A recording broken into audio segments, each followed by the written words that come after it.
नमस्कार, मैं हूं प्रशांत द्विवेदी। मुद्दे की बात में आपका स्वागत है। आज हमारे साथ में देश के जाने माने अभिनेता एवं 500 फिल्मों से ज्यादा बना चुके रजा मुराद जी साथ में, जिनसे हम कर रहे हैं मुद्दे की बात। बहुत बहुत स्वागत है आपका मुद्दे की बात में। धन्यवाद। सबसे पहला सवाल आपसे मैं ये करूंगा कि आप काफी सालों से फिल्मों में हैं, आपकी आवाज से भी लोग आपको पहचानते हैं, तो कुछ लाइनें जरा सुना दीजिए तो फिर आगे की चर्चा करते हैं।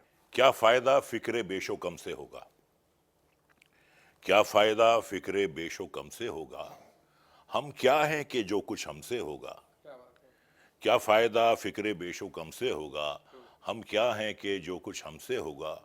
जो कुछ के हुआ करम से तेरे, जो कुछ के हुआ करम से तेरे, जो कुछ के होगा तेरे करम से होगा। क्या बात है, वाह। रजा जी, आपके पिताजी भी फिल्मों में थे, जी आपने अपना बचपन जो है वो देखा, जी जी जी।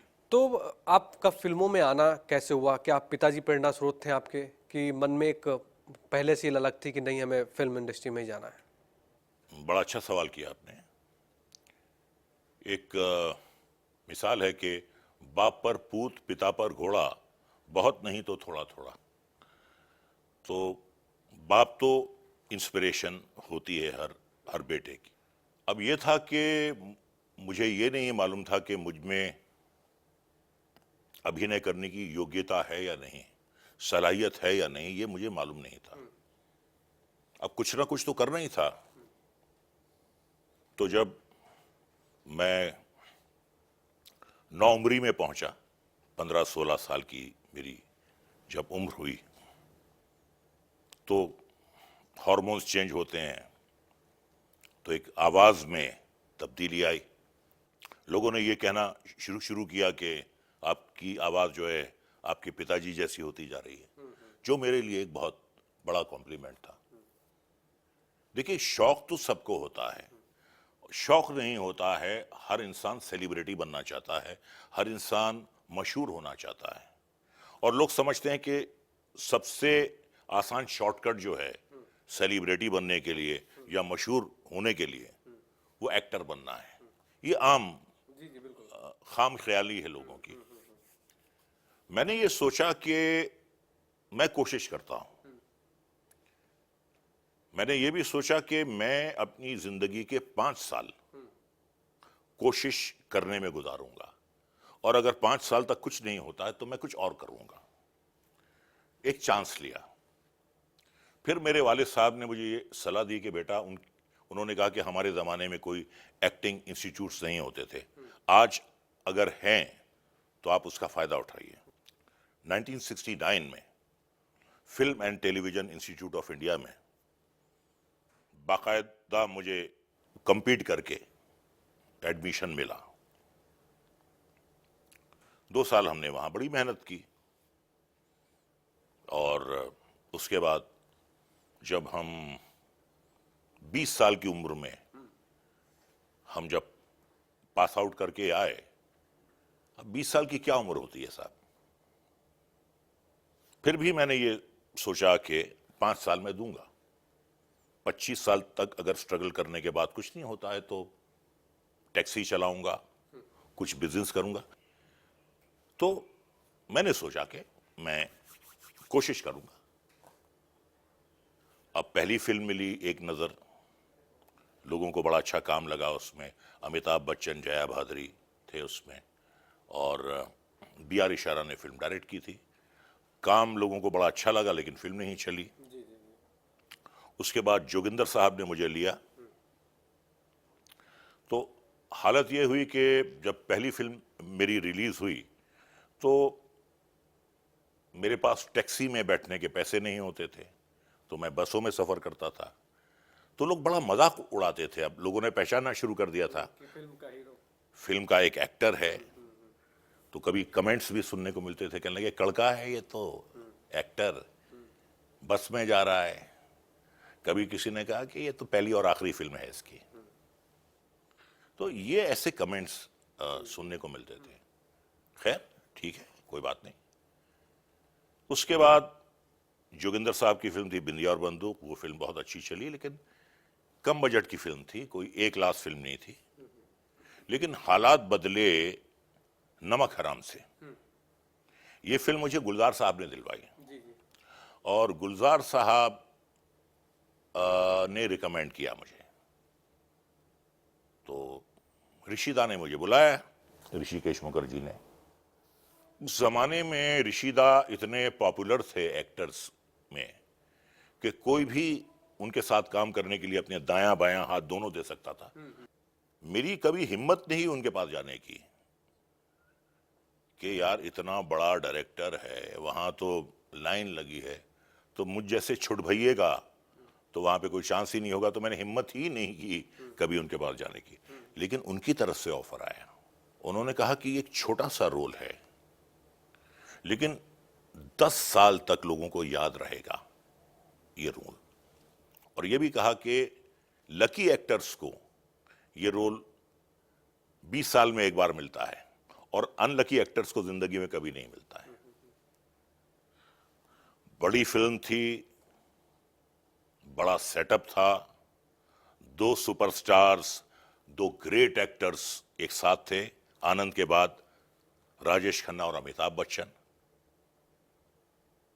ऋषिकेश मुखर्जी डायरेक्टर, और क्या चाहिए था। खैर वो छोटा सा रोल था, लेकिन मुझे ताज्जुब इस बात का है कि आज भी उस फिल्म को रिलीज हुए 41 साल 2 दिन हो गए, क्या बात है। आज भी लोगों को याद है। आज भी मैं जहां जाता हूं लोग नमक हराम का जिक्र करते हैं। राजा जी, आपने अमिताभ बच्चन और राजेश खन्ना का नाम लिया।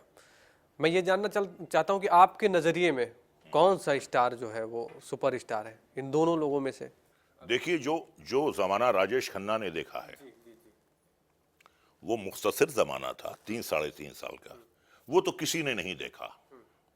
वो सुपर स्टारडम तो किसी ने देखा ही नहीं है।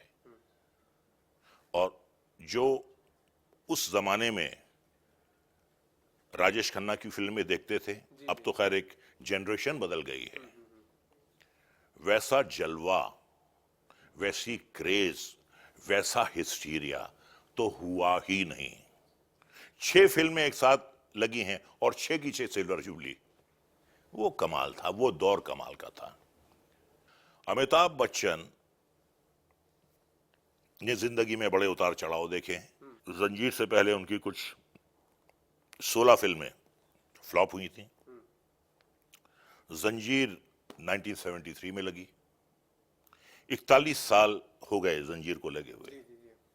अमिताभ बच्चन नाम के शख्स ने 41 साल में कभी पीछे मुड़कर देखा नहीं। इतनी लंबी इनिंग्स किसी की नहीं हुई है। उनकी जिंदगी में भी बड़े उतार चढ़ाव आए, पॉलिटिकल उथल पुथल हुई। उन्होंने भी बहुत जिंदगी में जिसको बोलते हैं मेरी गो राउंड की तरह कभी ऊपर गए कभी नीचे आए, वो काल चक्र जो चलता है।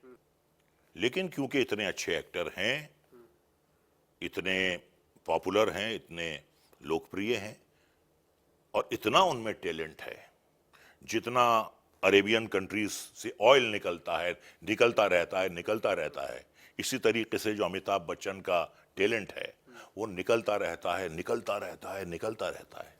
राजा जी, आपने 500 से ज़्यादा फिल्में की हैं। अभी जिस तरह से फिल्म इंडस्ट्री चल रही है और पहले, कितना अंतर देखते हैं आप आज के समय में और पहले के समय में, और कौन सा समय आपको बहुत अच्छा लगा?